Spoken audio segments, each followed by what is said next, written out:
تو اس سے پتہ چلتا ہے کہ گناہوں میں بھی مراتب ہیں، درجات ہیں۔ ہاں، کچھ ایسے گناہ ہیں جن کا کرنے والا اسلام سے نکل کر کفر کے دائرے میں چلا جاتا ہے، اور کچھ ایسے گناہ ہیں کہ جن کے کرنے سے آدمی کافر تو نہیں ہوتا، لیکن بہرحال وہ بڑا مجرم ہے اللہ کی نظر میں، گناہ کبیرہ کیا ہے اس نے۔ جی، جیسے دیکھیے، شرک یہ گناہ عظیم ہے، اکبر الکبائر ہے، بڑے بڑے گناہوں میں سے بھی سب سے بڑا ہے۔ ظاہر بات ہے شرک کرنے والا وہ دار اسلام میں کیسے بچے گا، نکل جاتا ہے۔ لیکن اس کے علاوہ جو اور دوسرے گناہ ہیں، گناہ کبیرہ ایک بڑی لسٹ ہے ان کی، اگر وہ گناہ آدمی سے سرزد ہو جاتے ہیں، مرد سے یا خاتون سے، تو وہ انسان اسلام سے باہر نہیں جاتا، لیکن مجرم ضرور ہو جاتا ہے اللہ کی نظر میں۔ یہ مطلب ہے اس باب کا۔ آئیے حدیث پڑھتے ہیں۔ عن ابی ذر رضی اللہ عنہ قال، حضرت ابو ذر غفاری رضی اللہ تعالیٰ عنہ سے روایت۔ ابو ذر غفاری نبی صلی اللہ علیہ وسلم کے بڑے پیارے صحابی ہیں، بہت ساری احادیث کے راوی ہیں۔ ہاں، عرب خاندان کے گورے چٹے انسان ہیں۔ ہاں، وہ راوی حدیث کہتے ہیں، ساببت رجلا فعیرته بأمی، کہ میں نے ایک آدمی کو گالی دی تو میں نے اسے اس کی ماں کے ذریعے سے عار دلایا، میں نے اسے اس کی ماں کا طعنہ دیا۔ فقال علی النبی صلی اللہ علیہ وسلم، تو پیارے نبی صلی اللہ علیہ وسلم نے مجھ سے کہا، یا ابا ذر، اے ابو ذر، اعیرتہ بأمیہ، کیا آپ نے اس انسان کو اس کی ماں کا طعنہ دیا ہے؟ آپ نے ماں کے ساتھ آپ نے اس کو گالی دی ہے؟ انک امرؤ فیک جاہلیہ، تم تو ایسے انسان ہو جس میں زمانے جاہلیت زمانے جاہلیت کا اثر باقی ہے۔ ابو ذر، یہ زمانے جاہلیت کے کام ہیں اور آج بھی تم میں اس کا اثر باقی ہے۔ سنو، اخوانکم خوالکم، تمہارے جو غلام ہیں نا، یہ تمہارے بھائی ہیں۔ جعلہم اللہ تحت ایدیکم، انہیں اللہ نے تمہارے ماتحت کر دیا ہے، تمہارے ہاتھوں کے نیچے کر دیا ہے، یعنی تمہارے ماتحت ہیں یہ، تمہارا حکم سنتے ہیں، تمہارا کام کرتے ہیں، غلام ہیں، لیکن یہ تمہارے بھائی ہیں، مسلمان بھائی۔ فمن کان اخوہ تحت یدہ، تو وہ انسان کی جس کے ماتحت کوئی بھائی ہو، فلیطعمہ مما یأکل، تو اسے چاہیے کہ اس کو کھلائے جو وہ خود کھاتا ہے، وَلْيُلْبِسْهُ مِمَّا يَلْبَسْ، اور اسے پہنائے جو وہ خود پہنتا ہے، جو پہنتا ہے ویسا اسے بھی پہنائے۔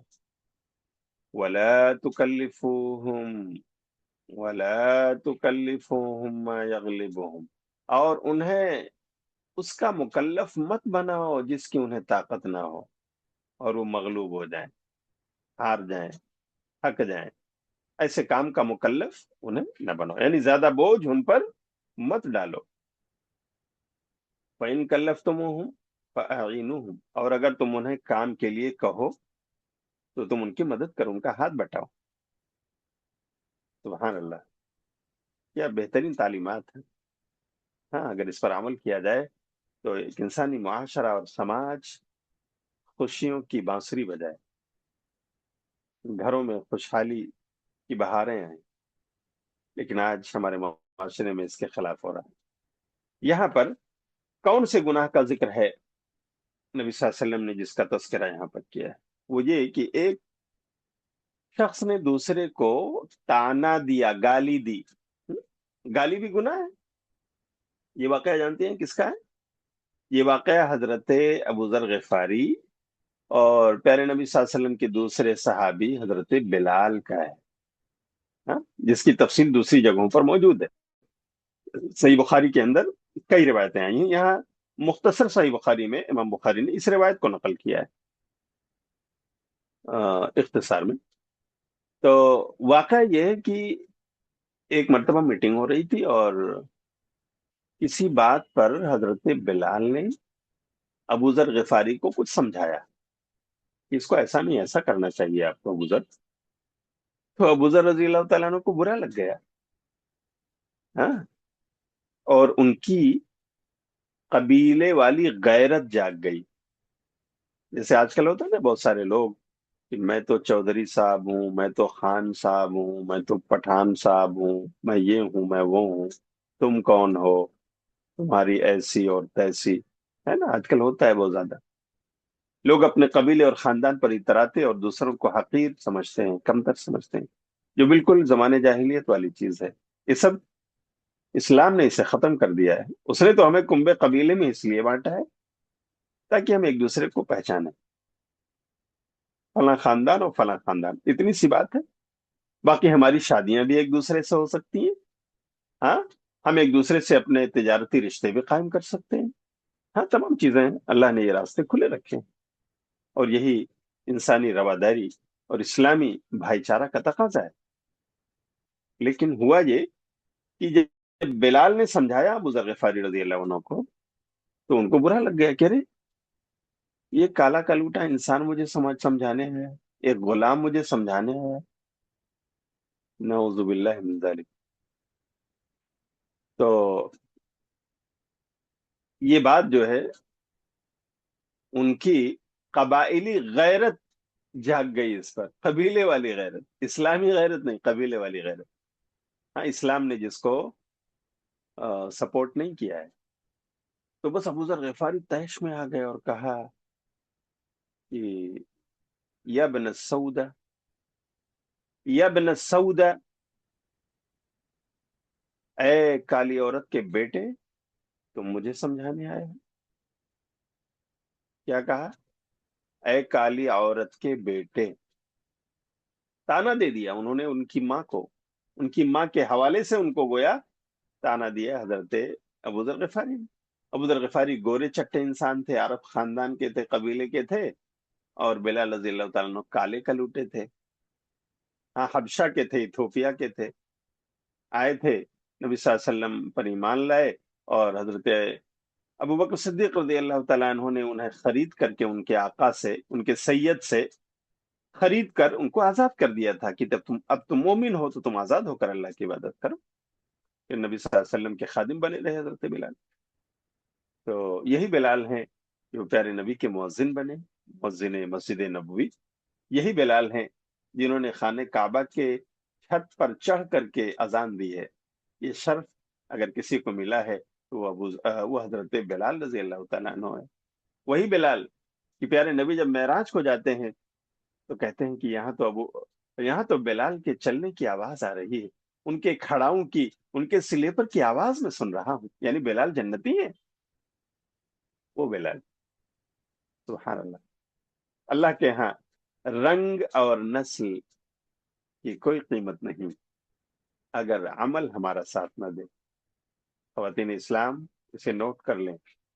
ہمارا خاندان ہمیں نہیں بچا سکتا، ہمارا رنگ و روپ ہمیں جہنم سے نہیں بچا سکتا اگر ہمارا عمل ساتھ نہ دے رہا.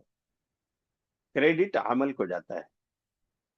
ہمیں اپنے اعمال کو سدھارنا ہے. اللہ نے ہمیں اچھی شکل و صورت عطا کی ہے، اللہ کی شکر گزاری کیجیے، اپنے اعمال کو سدھاریے. اللہ نے دوسرے سے ہمیں شکل و صورت میں کم بنایا ہے. بہت ممکن ہے کہ سیرت و کردار میں آپ بہت سارے خوبصورت لوگوں سے آگے نکل جائیں. اور اصل خوبصورتی تو سیرت و کردار کی خوبصورتی ہے، انسان کے کیریکٹر کی خوبصورتی ہے. ایک شاعر کہتا ہے کہ خوبصورت چند روزہ، خوب سیرت مستقل. خوبصورت چند روزہ، جوانی ہے تب تک خوبصورتی ہے، بڑھاپا سب پہ آنا ہے. خوبصورت چند روزہ اور خوب سیرت مستقل، اس سے خوش ہوتی ہیں آنکھیں، اس سے خوش ہوتا ہے دل. سیرت و کردار کو اچھا بنائیے، آپ اپنے شوہر کی نگاہ میں بھی اچھی بن جائیں گی. آپ کا سیرت و کردار اگر اچھا ہے، آپ کے سانولے پن کو، آپ کے کالے پن کو بھی ہاں آپ کا شوہر برداشت کرے گا. آپ کو احترام اور عزت کی نگاہوں سے دیکھے گا. اپنے سیرت و کردار کو اچھا بنا لیجیے. سبحان اللہ. یہ ہے پیارے بلال. ان کو حضرت ابو ذر غفاری رضی اللہ تعالی آ، انہوں نے تانا دے دیا کہ تم کالی عورت کے بیٹے ہو. آج کل آپ اندازہ کریں کہ کتنا ایسا ہوتا ہے، مذاق مذاق میں لوگوں کو بول دیتے ہیں اور ہم اس کو سیریس لیتے ہی نہیں. یہ تو کالیا ہے، وہ تو فلاں ہے، یہ فلاں ہے، ایسا ہے. لیکن یہاں پر جس جرم کا ذکر ہو رہا ہے وہ یہ کہ ابو ذر غفاری نے تانا دیا اور کہا تم کالی عورت کے بیٹے، تمہاری ماں کالی تم کالے. گالی ہے. تو نبی صلی اللہ علیہ وسلم نے پوچھا اعیرتہ بأمی، کہ ابو ذر آپ نے بلال کو ان کی ماں کا تانا دیا ہے؟ ان کمر انفی کا جاہلیہ، ہاں تم میں تو زمانے جاہلیت کا اثر باقی ہے. یہ ساری چیزیں تو جاہلیت کی تھیں جو اسلام نے ختم کر دیا ہے، اور آج بھی تم اسی دلدل میں پھنسے ہوئے ہو. جاہلیت کی غیرت تمہارے اندر جاگ گئی اور تم نے بلال کو ان کی ماں کو تانا دے دیا. ہاں، اللہ اکبر. پھر آپ صلی اللہ علیہ وسلم نے کتنے پیار سے سمجھایا ہے کہ دیکھو یہ غلام اگر ہے نا تمہارے، یہ تمہارے بھائی اسلام اور ایمان والے ہیں نا، بھائی ہیں تمہارے. اللہ نے اگر انہیں تمہارے ماتحت کر دیا ہے تو ان کے حقوق ہیں، اسے ادا کرو. سنو، اگر تمہارے ماتحت کوئی ہے تو اسے کھلاؤ جو تم خود کھاتے ہو، نعمتوں کو اسے بھی دو، اور انہیں پہناؤ جو تم پہنتے ہو اس انداز کا. یہ ہے اسلام، یہ ہے مساوات، یہ ہے عدل اور انصاف جو اسلام نے جس کی تعلیم و تلقین کی ہے. اچھا، یہاں پر تو نہیں، لیکن دوسری حدیث جو صحیح بخاری میں ہے اور بعض دیگر کتب میں اس میں موجود ہے کہ نبی صلی اللہ علیہ وسلم کے سمجھانے کے بعد ابو ذر غفاری اتنا شرمندہ ہوئے، اتنا شرمندہ ہوئے کہ آپ کی عدالت سے باہر گئے اور چٹیل میدان ہے، مٹی ہے، اسی پر لیٹ گئے، اپنے چہرے کو زمین سے لگا دیا اور کہا بلال، میرے بھائی بلال، آؤ آؤ. یہ ہے ابو ذر، اس کے چہرے پر اپنی جوتیاں رکھ کر اسے رون دو تاکہ اس کو سمجھ میں آئے کہ یہ ہے کون. آؤ بلال، جب تک تم اپنے پیروں کو رکھ کر ابو ذر کے چہرے کو نہیں رون دو گے تب تک یہ ابو ذر زمین سے نہیں اٹھے گا. اللہ اکبر. یہ ہے احساس جو ابو ذر غفاری کو احساس ہوا، اپنے آپ کو زمین کے حوالے کر دیا کہ بلال، میں نے، میرے غرور نے مجھے اکسایا، میرے قبیلے کی غیرت نے مجھے للکارا جو بالکل اسلام کے خلاف ہے. مجھے شرمندہ ہو. آؤ بلال میرے بھائی، آؤ، سب اپنے بند انہی پیروں کو آ کر کے میرے چہرے پر رکھو اور مجھے روند ڈالو تاکہ مجھے احساس ہو کہ میں کون ہوں، میں نے کیا جرم کیا ہے. بلال رضی اللہ تعالیٰ عنہ نے دیکھا اتنے شرمندہ ہیں، آئے اور اپنے بھائی کو اٹھایا، اپنے بھائی کو پکڑا اور کہا ابو ذر اٹھو، اٹھو، میں نے تمہیں معاف کر دیا. اے ابو ذر اٹھو، میں نے تمہیں معاف کیا میرے بھائی. دونوں گلے لگ گئے، لپٹ گئے. یہ صحابہ کرام تھے. اس سے جرم تو ہوتا تھا کبھی کبھار، اس لیے کہ انسان تھے، بشر تھے، اور یہ نسیان، یہ بھول اور چوک ان کے یہاں بھی پائی جاتی تھی. خطائیں سرزد ان سے بھی ہوئی ہیں، کبھی کبھی تو گناہ کبیرہ بھی بعض صحابہ سے ہوئے ہیں. لیکن اللہ کے وہ بندے ایسے تھے، کبھی بھی انہوں نے اس پر اصرار نہ کیا، کبھی بھی انہوں نے اس پر ہمیشگی نہیں جتلائی، بلکہ فوراً احساس جرم نے ستایا اور انہوں نے توبہ کر لی. تو اس طرح سے ابو ذر غفاری سے جو جرم ہوا تھا وہ یہی کہ ان کی ماں کا تانا دیا تھا. ہاں؟ پیارے نبی صلی اللہ علیہ وسلم نے ان کو سمجھایا اور اس طرح سے دونوں نے ایک دوسرے سے معافی تلافی کر لی. امام بخاری بتانا چاہتے ہیں کہ دیکھو یہ گناہ ہے، کسی کو اس کی ماں کا تانا دینا گناہ ہے، لیکن یہ گناہ ایسا نہیں ہے کہ اسلام کے دائرے سے آدمی خارج ہو جائے، نہیں، بلکہ انسان مجرم ہے، گنہگار ہے، لیکن وہ مسلمان. یہ گناہ ہے لیکن شرک جیسا نہیں. شرک اگر کوئی کرتا ہے تو وہ اسلام کے دائرے سے خارج ہو جاتا ہے. تو بتانا یہ چاہتے ہیں امام بخاری کہ یقیناً یہ تانا دینا، لان تان کرنا، ہاں یہ گناہ کبیرہ ہیں، زمانہ جاہلیت کے کام ہیں، لیکن اس کے باوجود انسان اگر اس کا مرتکب ہو، وہ اسلام سے خارج نہیں ہوتا ہے۔ ہاں وہ گناہ جس سے وہ اسلام سے خارج ہو جائے وہ شرک ہے۔ اللہ ہم سب کو بچنے کی توفیق عطا فرمائے۔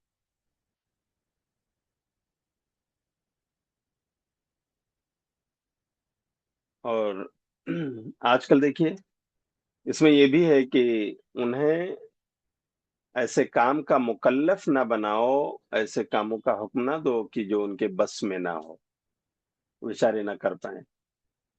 اور اگر تم انہیں کسی ایسے کام کا حکم دیتے ہو تو ان کی مدد کرو، ان کا ہاتھ بٹاؤ، پیارے نبی صلی اللہ علیہ وسلم۔ خواتین آپ مجھے بتائیں، میرے ذہن میں ایک بات آ رہی ہے۔ آج بہت سارے گھروں میں ماشاءاللہ دولت اللہ نے دی ہے، ہاں شوہر اچھا کماتا ہے، اچھا کھلاتا ہے پلاتا ہے، اس نے گھر میں ہوم میڈ بھی رکھا ہوا ہے، کوئی خاتون آتی ہے، ہاں آپ کا برتن صاف کرتی ہے، آپ کے فلیٹ کو جو ہے پوچھا مارتی ہے، صاف کرتی ہے، آپ کے کپڑے دھوتی ہے، کام کرتی ہے، لیکن ابھی وہ آپ کے سیلری، آپ کی سیلری لیتی ہے، اپنا وقت دیتی ہے، آپ کی خدمت کرتی ہے، اور جو سیلری فکس ہے آپ اسے دیتی ہے۔ ان کے آپ نے کبھی محسوس کیا کہ آج وہ خاتون بیمار لگ رہی ہے، آ تو گئی ہے کہ بیچاری کو اس کی سیلری لینا ہے، غریب گھر کی ہے، بچوں والی ہے، تو آؤ چلو آج تھوڑا سا میں ہاتھ بٹا لوں، ہاں وہ بیمار ہے، بیمار ہونے کے باوجود وہ ہماری خدمت کو آئی، کیا یہ ہمیں سوچ نہیں رکھنا چاہیے؟ کر سکتے ہیں ایسا کرنا، اس سے ہم چھوٹے نہیں ہوں گے۔ اللہ کی قسم یہ وہ صفت ہے نا جو ایک سچی پکی مومنہ اور مسلمہ کے اندر ہونا چاہیے۔ ایسا کر کے ہاں آپ اسے، اس کے دل کو جیت سکتی ہیں۔ ساری چیز پیسہ نہیں ہوتی، پیسے سے کہیں بڑا آپ کا اخلاق ہے، آپ کا کردار ہے، آپ کی سیرت ہے۔ آپ چاہیں تو اسے چھٹی بھی دے سکتی ہیں کہ ٹھیک ہے آج آپ کی طبیعت ٹھیک نہیں ہے، آپ آرام کر لو، آج ہم اور ہماری بیٹیاں ہم لوگ گھر سنبھال لیں گے، چلیے آج میں ایک دن تو کر ہی سکتی ہوں، ہاں میرے شوہر کا گھر ہے، ساری آسائشیں انہوں نے ہمارے لیے مہیا کی ہیں، میں آج اپنا کچن سنبھال سکتی ہوں۔ ہونا چاہیے اس طرح کی رحمدلی اگر ہمارے اندر ہوگی، اللہ تعالیٰ ہم پر رحم فرمائے گا۔ ہاں یہی تو مطلب ہے نا، یہ لوگوں ارحموا من فی الارض یرحمکم من فی السماء، اہل زمین پر رحم سے کام لو، مہربان بنو، اللہ تم پر مہربان بن جائے گا، کرو مہربانی تم اہل زمین پر، خدا مہرباں ہوگا عرش بری پر۔ تو خواتین اسلام، کبھی کبھی ہوتا ہے نا کہ ہم لوگ، ارے ہمارے گھر میں بہت پیسے ہیں، ہمارے شوہر کی بزنس بڑی ہے، ہاں یا ہمارے ابو بہت کماتے ہیں، وغیرہ وغیرہ، ہمارے بھائی بہت لے کر آتے ہیں، تو بس ہمیں اپنے مال کا نشہ، ہمیں اپنی دولت کا نشہ، ہم کسی کو خاطر میں نہیں لاتے۔ کوئی مزدور خاتون کام کرتی ہے، ہاں تو ہم اسے ڈانٹتے ہیں، ہاں کبھی کبھی نعوذ باللہ کچھ لوگ ہاتھ اٹھا دیتے ہیں، ہاں یہ سب غیر اسلامی حرکتیں ہیں، ان کے ساتھ بھی رحمت اور مہربانی سے پیش آئیے، اچھا اخلاق پیش کیجیے، جیسے پیارے نبی نے حضرت انس کے ساتھ، حضرت بلال کے ساتھ، ہاں حضرت زید بن حارثہ کے ساتھ، ان کے بیٹے اسامہ بن زید کے ساتھ، یہ سب آپ کے خادم ہیں، لیکن گواہی کیا دیتے ہیں؟ سبحان اللہ، پیارے انس کہتے ہیں خدم تو رسول اللہ صلی اللہ علیہ وسلم 10 سنین، میں نے پیارے نبی کی خدمت 10 سالوں تک کی ہے، کیونکہ یہی 10 سال مدینے میں نبی صلی اللہ علیہ وسلم زندہ تھے، اور وہ پورے 10 سال ہاں حضرت انس کی والدہ نے لا کے دے دیا تھا، میرا بیٹا اللہ کے رسول اسے اپنا خادم بنا لیجیے۔ 10 سال تک انس نے خدمت کی، وہ کہتے ہیں کہ 10 سال تک خدمت کرنے کے بعد میں نے ہاں پیارے نبی صلی اللہ علیہ وسلم کی زبان سے کبھی نہیں سنا کہ اے انس تم نے ایسا کیوں کر دیا، یا اے انس تم نے یہ کام کیوں نہیں کیا۔ یہ پیارے نبی کے اخلاق کی گواہی کون دے رہا ہے؟ نبی کا خادم، نبی کا صحابی، نبی کے ساتھ رہنے والا، یہی تو ہے نا۔ زید بن حارثہ آتے ہیں، ان کے نبی صلی اللہ علیہ وسلم کی بیوی خدیجہ انہیں گفٹ کر دیتی ہیں کہ اللہ کرے اے میرے سرتاج، یہ اچھا ہونہار خوبرو ذہین و فطین غلام ہے، میں آپ کو ہدیہ دے رہی ہوں۔ پیارے نبی صلی اللہ علیہ وسلم زید بن حارثہ کو آزاد کرتے ہیں اور اپنے خدمت میں رکھ لیتے ہیں۔ زید بن حارثہ کے بارے میں ان کے والدین کو پتہ چلتا ہے، کیونکہ زید تو غلام بنا کر کے لا کر مکے کے بازار میں بیچ دیے گئے تھے، ان کو خریدا گیا تھا۔ حکیم بن حزام نے لے جا کر اپنی پھوپھی خدیجہ کو خرید کر دے دیا تھا، حضرت خدیجہ نے نبی صلی اللہ علیہ وسلم کو گفٹ کر دیا تھا۔ جب پتہ چلا زید کے گھر والوں کو، تو ان کے ابا حارثہ، ان کے چچا کعب اور ان کے بھائی جبلہ بن حارثہ، یہ سب لوگ مکے آئے چل کر کے کہ یہ میرا بیٹا ہے، میرا بھتیجا ہے، میرا بھائی ہے، ہمیں واپس کر دیجئے، آپ کو جو منہ مانگی قیمت چاہیے آپ لے لیجئے اے محمد صلی اللہ علیہ وسلم، ہم آپ کو قیمت پے کر دیں گے، ہمارا بھائی، ہمارا بھتیجا، ہمارا بیٹا، ہمیں واپس کر دیجیے۔ نبی نے کہا ٹھیک ہے، اگر یہ جانا چاہیں تو آپ لے جاؤ، ہمیں آپ سے ایک کوڑی بھی نہیں چاہیے، ایک روپیہ بھی ہمیں نہیں چاہیے، اگر یہ جانا چاہتے ہیں تو لے جائیے، آپ ان کے رشتے دار ہیں، آپ ان کے باپ ہیں۔ تو کیا کہا تھا زید نے؟ واللہ لا اختار علیک احدا یا رسول اللہ، اللہ کے رسول، آپ کے ہوتے ہوئے کسی اور کے ساتھ میں چلا جاؤں نہیں ہو سکتا، میں آپ کے ساتھ رہوں گا۔ اپنے باپ سے دوری کی، اپنے بھائی سے دوری، اپنے چچا سے دوری کی قربانی میں پیش کروں گا، لیکن ساتھ آپ کے رہوں گا۔ کیوں ایسا ہے؟ اس لیے کہ نبی کے اخلاق ایسے ہیں، ہم سب انہی کے امتی ہیں، ہم مرد ہوں یا خواتین، اللہ نے ہم سب کو پیارے نبی کا امتی ہونے کا، بننے کا شرف عطا فرمایا ہے۔ ہمارے اخلاق پیارے نبی سے ملنا چاہیے نا، مل رہے ہیں؟ ہم بھی اپنے ماتحتوں کے ساتھ مہربانی اور رحم دلی سے پیش آ رہے ہیں؟ آنا چاہیے۔ کبھی کبھار ضرورت پڑے تو ان بیچاری مزدور خواتین، ہاں، کہ بیمار بچے، ان کا میڈیکل بل پے کرنا ہے، کر دیجیے۔ ان کا شوہر بیمار رہتا ہے، اس کا بل دے دیجیے۔ ان کے بچے پڑھنے جاتے ہیں، فیس بھرنے کی بات آئی ہے، دے دیجیے۔ دعائیں دیں گے وہ اور ان کے بچے آپ کو۔ عید اور بقرعید آتی ہے، وہ سال بھر آپ کے یہاں کام کرتی ہیں، کبھی ان کے بچوں کا کپڑا بنوا دیجیے۔ ہاں، اس خاتون کو بھی نیا جوڑا دے دیجیے، کتنی دعائیں ملیں گی۔ اس طرح کی رحمدلی سے آپ اپنے ماتحتوں کے ساتھ پیش آئیں گی، اوپر والا عرش والا آپ کے اوپر میرے بہنوں رحم کرے گا، اور اللہ کی رحمتیں جب ہمیں اپنے سائے میں لے لیں گی تو انشاءاللہ ہماری جنت پکی ہو جائے گی۔ زبان خلق کو نقار خدا سمجھے، مخلوق اگر ہمارے ساتھ کام کرنے والی اگر ہماری تعریف کر رہی ہو، ہمارے اخلاق کی گواہی دے رہی ہو، تو سمجھ جاؤ یہ نقار خدا ہے، اللہ کی زبان بول رہی ہے، گواہی دے رہی ہے یہ، اور جس کی گواہی اس کے ساتھ رہنے والے لوگ دے رہے ہوں کہ وہ اچھے اخلاق، اچھے کردار کے، تو پھر انشاءاللہ اس کی جنت پکی ہے۔ یہی تو مطلب ہے نا۔ پیارے نبی صلی اللہ علیہ وسلم کے پاس ایک خاتون کا ذکر آیا کہ اللہ کے رسول یہ بہت روزے نماز کرتی ہے، بہت، ہاں، یہ ہے تہجد گزار ہے، نفلی نمازیں بھی پڑھتی ہے، لیکن نہ اس کے گھر والے خوش ہیں، نہ اس کے رشتہ دار خوش ہیں، نہ پڑوسی خوش ہیں، بڑی بدزبان ہے یہ، لوگ اس کے شر سے بچنا چاہتے ہیں۔ نبی نے کہا یہ جہنمی ہے، یا فی النار، یہ جہنم میں جائے گی۔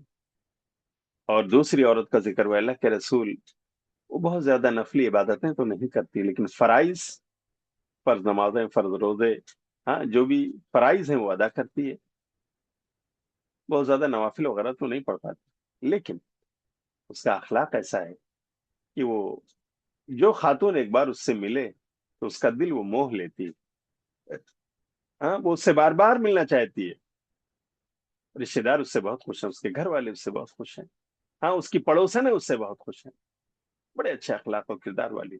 پیارے نبی نے کیا کہا؟ یہ من اہل الجنہ، جنتی خاتون ہے۔ پیاری بہنوں، اخلاق اور سیرت یہ اصل میں وہ چیز ہے جس پر ہم دھیان نہیں دیتے، لیکن اس کا ویلو آپ جانتی ہیں؟ یہ نماز، یہ روزہ، یہ حج، یہ زکوٰۃ، ہاں، یہ توحید، یہ تو پلر ہیں، پلر آف اسلام۔ اس کے بغیر تو ہمارے اسلام کا، ایمان کا تصور ہی نہیں۔ لیکن یہ جو پلر ہے نا، ان کے اوپر کی جو چھت ہے وہ کیا ہے جانتی ہے؟ ہمارے اخلاق اور کردار ہے، ہماری اچھی سیرت ہے جو اس پلر کے اوپر کا چھت ہے۔ بتائیے اگر یہ پلر کھڑا ہو اور اس کے اوپر چھت نہ ہو، سائبان ملے گا؟ سایہ ملے گا؟ نہیں ملے گا۔ اس لیے پیارے نبی صلی اللہ علیہ وسلم سے جب پوچھا کہ اللہ کے رسول بھلائی کیا ہے، نیکی کیا ہے، برائی کیا ہے، تو آپ نے کیا کہا تھا؟ البر حسن الخلق، بھلائی نام ہے اچھے اخلاق کا۔ تو عزیز طالبات اور معزز خواتین اسلام، اخلاق و کردار کو سنواریے۔ ہاں، پلر اگر آپ نے قائم کر دیا ہے، اسلام کے پلر پر آپ بالکل مضبوطی سے جمی ہیں، تو آپ اس کے اوپر کی جو چھت ہے اسے بھی گرنے نہ دیں، اور وہ چھت اچھے اخلاق ہے، اچھا کردار ہے، اچھے ویوہار ہیں۔ اللہ تعالی ہمیں اسے بھی قائم رکھنے کی توفیق عطا فرمائے۔ جی پیاری بہنوں، یہ اس حدیث کا خلاصہ ہے۔ اس کے بعد ہے باب نمبر 19، لیکن وقت ہو گیا ہے، اس لیے میں یہیں پر رکتا ہوں۔ اب اگر ایک دو سوال ہیں تو آپ لوگ کر لیں، میں آج 2 سوال کی اجازت دوں گا، اس کے بعد مجھے کہیں نکلنا ہے۔ جی بہنوں، اب آپ سوالات کر سکتے ہیں۔ السلام علیکم ورحمۃ اللہ وبرکاتہ۔